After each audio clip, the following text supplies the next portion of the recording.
కోసం రైతు ప్రయాస. భూగర్భ జలాలు అడుగంటి బోర్లు, బావులు వట్టిపోయి వాటి కింద వేసిన పంటలను కాపాడుకోలేక రైతులు అరిగోస పడుతున్నారు. నల్గొండ జిల్లాలో రైతు ట్యాంకర్‌తో నీళ్లు నింపుకుంటున్నాడు. సూర్యాపేట కలెక్టరేట్ ముందు నిరసన. సాగునీటి కోసం రుసరుస, తాగునీటి కోసం గుస. ఆసిఫాబాద్ కలెక్టరేట్ ముందు నిరసన.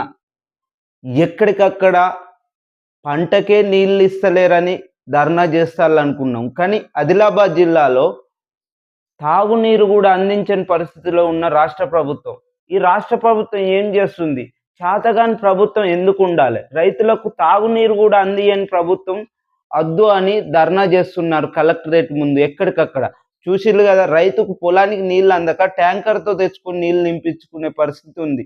మరియు అది పక్కన పెడితే ప్రస్తుతానికి తాగునీరు కూడా అందించని పరిస్థితిలో ఉన్న కాంగ్రెస్ ప్రభుత్వం ఇంత అధ్వాన పరిస్థితిలో ఉండి వారి కుర్చీల కోసమే లాబీలు చేస్తున్నారు. సీఎం రేవంత్ రెడ్డి గారు ఢిల్లీ పర్యటనలో ఉన్నాడు కానీ ఇక్కడ రైతులు తాగునీరు కూడా అందకుండా కలెక్టరేట్ ముట్టడి చేస్తుంటే మీరు ఎందుకు పట్టించుకుంటలేరు? అంటే మీరు సీఎం అవ్వేదానికనే రైతులు, తర్వాత మీరు అధికారంలోకి వచ్చినాక రైతుల పక్షాన అవసరం లేదా? రైతులను పట్టించుకొని కాంగ్రెస్ పార్టీ. ఇది కాంగ్రెస్ పార్టీ విధి విధానాలు, కాంగ్రెస్ పార్టీ చేస్తున్న పరిస్థితి రైతులపై.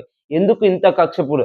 గత పాలనలో రైతులకు ప్రతి రైతుకు తాగునీరు మరియు పంటకు నీళ్ళు అందించే పరిస్థితి ఉండేది. కానీ 15 నెలల్లోనే ఇంత అధ్వాన పరిస్థితి ఎందుకు వచ్చింది? దయచేసి ప్రజలు గమనించాలి.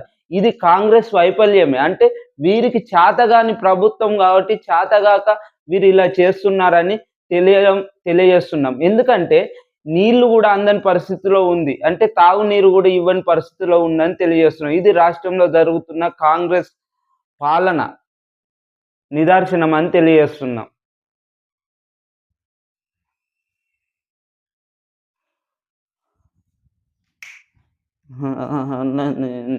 ఆనంద వీరరాల